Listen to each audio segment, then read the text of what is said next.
Organ transplant के लिए फर्जी एनओसी जारी करने के मामले में आखिरकार चिकित्सा विभाग की जांच पूरी हो गई है। राज्य स्तरीय जांच कमेटी ने 45 दिनों के अनुसंधान के बाद 1 साल के डेटा के साथ चिकित्सा मंत्री गजेंद्र सिंह खिवसर को रिपोर्ट सौंपी। रिपोर्ट मिलने के साथ ही विभाग ने प्रशासनिक एक्शन भी शुरू कर दिया, जिसके तहत एसएमएस हॉस्पिटल के अतिरिक्त अधीक्षक डॉक्टर राजेंद्र बागड़ी को पद से सस्पेंड कर दिया। साथ ही डॉक्टर राजीव बगरहट्टा, डॉक्टर अचल शर्मा और डॉक्टर राजेंद्र बागड़ी को 16 सीसीए का नोटिस जारी किया है। जांच रिपोर्ट मिलने के बाद चिकित्सा मंत्री गजेंद्र सिंह खिवसर और एसीएस मेडिकल शिवराज सिंह से खास बातचीत की। फर्स्ट इंडिया के एसोसिएट एडिटर विकास शर्मा ने प्रदेश में फर्जी एनओसी प्रकरण को लेकर आखिरकार 45 दिन के बाद चिकित्सा विभाग ने अपनी पूरी रिपोर्ट तैयार कर ली है। इस रिपोर्ट में कई महत्वपूर्ण तथ्य जो है वो सामने आए हैं। उन तथ्यों के बारे में बात करते हैं। चिकित्सा मंत्री गजेंद्र सिंह खिवसर हमारे साथ मौजूद हैं, उनसे बात करते हैं। सर, पूरी रिपोर्ट तैयार हो चुकी है और रिपोर्ट आपके पास आ भी गई है। रिपोर्ट में क्या महत्वपूर्ण बिंदु ऐसे हैं जो आए हैं? आपको आज अभी प्रेस में हमने बता ही दिया था जितनी भी चीज़ें आई हैं। हमने जो हमने कार्रवाई डॉक्टर बागड़ी पे की, वो इस रिपोर्ट की में जो आया था उसके आधार पे ही हमने की। कई हमने निर्णय लिए इसके आधार पे। और अब जो है, अब मामला जो है अब एसआईटी और एसीबी के पास चला गया। तो हमारी तरफ से हमने पूरा कर दिया।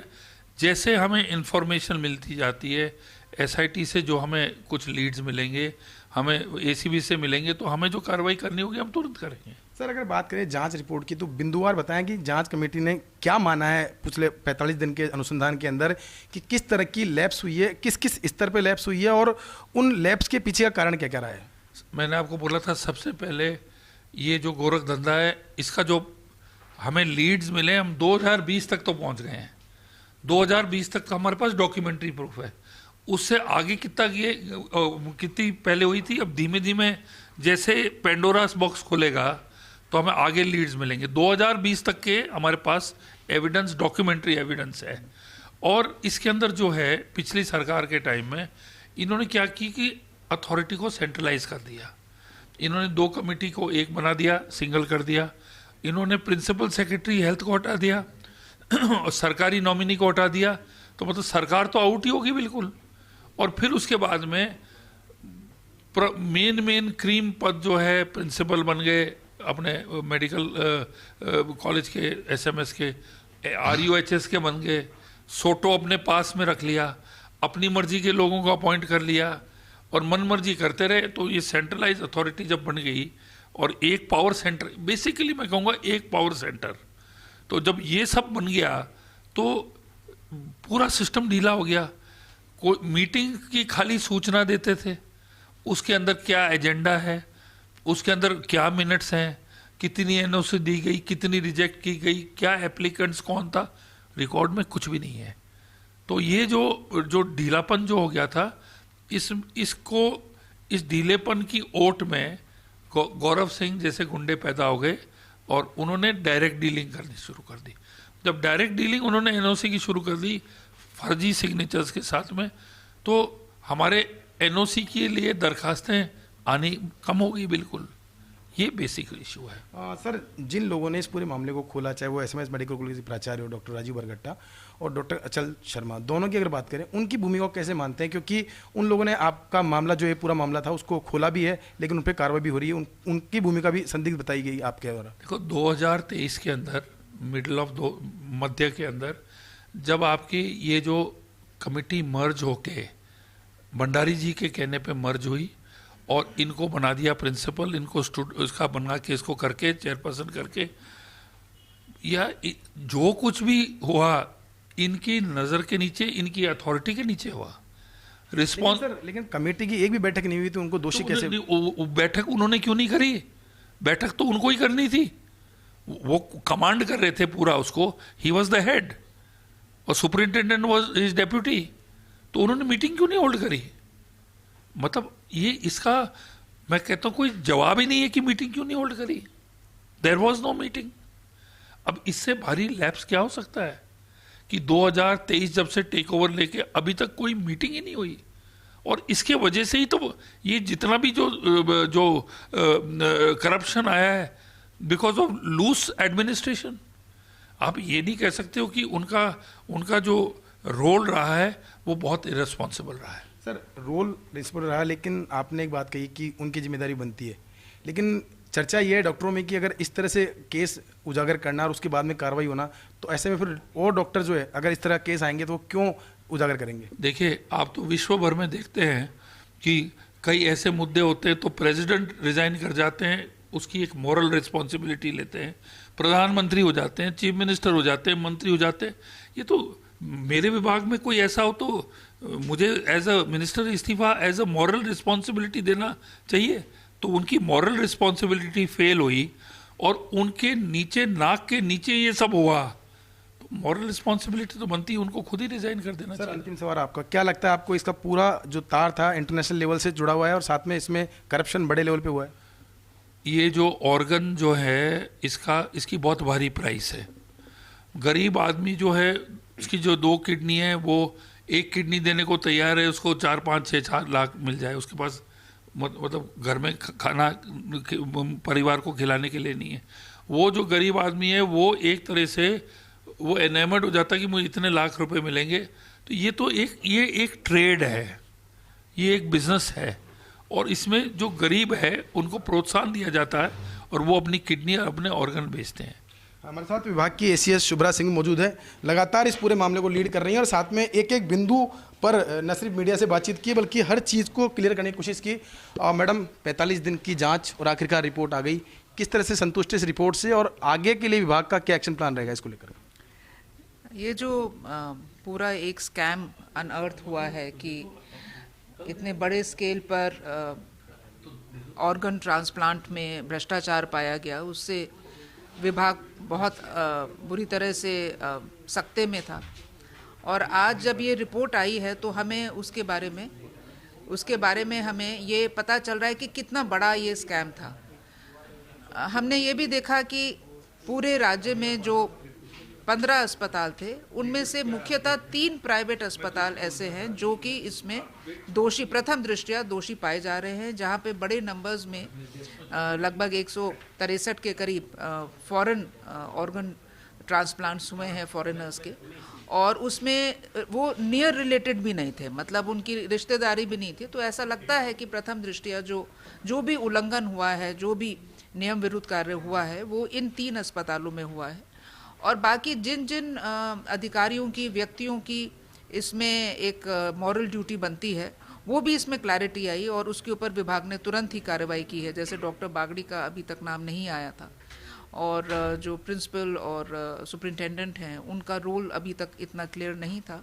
तो निश्चित तौर पे जांच कमेटी की रिपोर्ट से वो क्लैरिटी आई है। मैडम, आपने तीनों निजी अस्पतालों की बात की, एसएमएस की बात करें तो एसएसबी सुपर स्पेशलिटी बिल्डिंग वहाँ ट्रांसप्लांट होते हैं और वहाँ पर भी 8 नॉन रिलेटेड ट्रांसप्लांट हुए हैं। क्या उनके डेटा का आपने एनालिसिस किया और क्या वो नियमानुसार हुए थे क्या?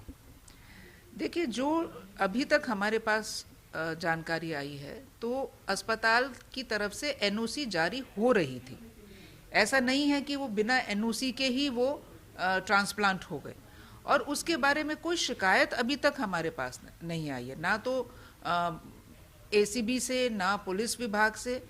जैसा कि मैं कह रही हूँ कि अभी जांच चल रही है। अगर आगे कोई भी हमें इस तरह का इंडिकेशन मिलता है कि हमारे अपने अस्पतालों में, सरकारी अस्पतालों में भी कोई गलत काम हुआ है, तो निश्चित तौर पे उसका कॉग्निजेंस लिया जाएगा और उस पे दोषी के विरुद्ध कार्रवाई की जाएगी। एक इनपुट मिला है उसके अंदर कि जिन लोगों को कमेटी में शामिल किया गया था, जिनकी एनओसी जारी की थी, 1-2 एनओसी ऐसी भी आई है कि कमेटी के मेंबरों के साइन भी नहीं थे उनके, और उसके आधार पर एनओसी जारी की गई थी।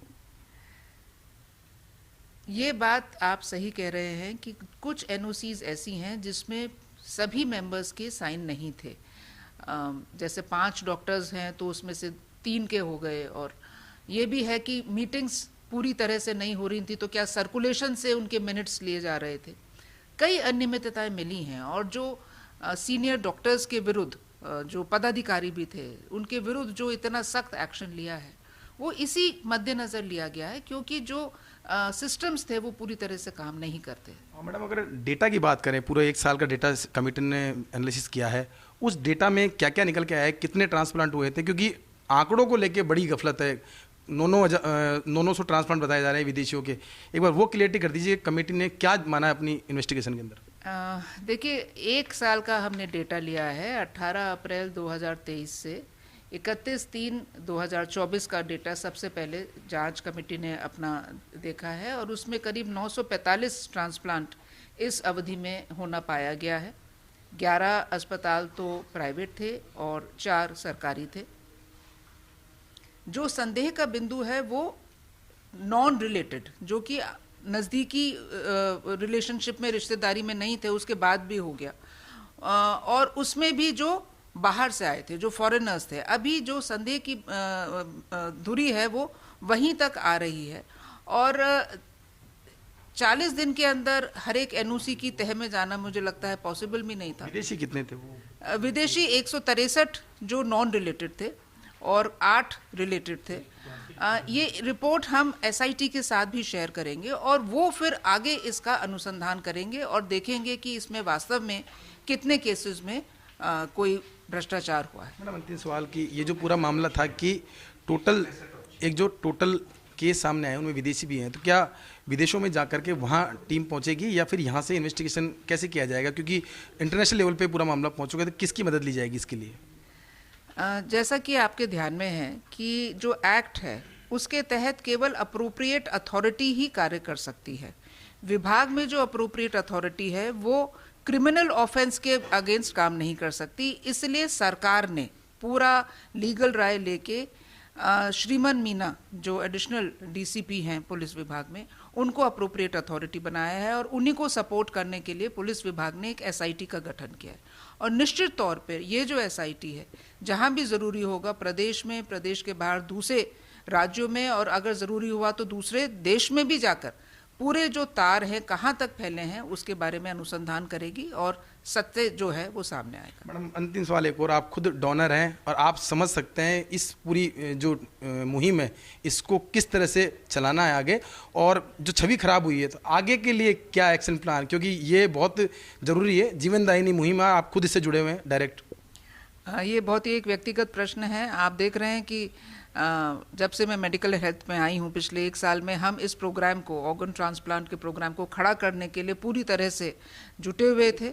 मैं समझती हूँ कि यह एक डिवाइन ही ये है कि ये गंदगी जो थी पहले इसको साफ करो। जब समुद्र मंथन हुआ था तब भी तो पहले विष ही निकला था और विष निकलने के बाद अमृत भी निकलता है। ये हमारा संकल्प है और हम इस प्रोग्राम को राजस्थान में खड़ा करेंगे और राजस्थान को अग्रणी प्रदेश बनाएंगे पूरे देश में जिसमें कि ये प्रोग्राम चलेगा। तो ये थे हमारे साथ चिकित्सा मंत्री गजेंद्र सिंह खींवसर और साथ में शुभ्रा सिंह एसीएस, और दोनों ने कहा है कि पूरी जांच कमेटी की रिपोर्ट आ चुकी है और उसके बाद एक्शन भी हो गया है, और साथ में उन्होंने दावा किया है कि अगले कुछ दिनों में जो ये जीवनदायिनी मुहिम है इसमें जो भी चीज़ें सामने आई गड़बड़ियाँ उनको सुधार करके एक पूरा रोल मॉडल की तरह इस मुहिम को आगे चलाया जाएगा ताकि राजस्थान जो है देश भर में अव्वल आ सके।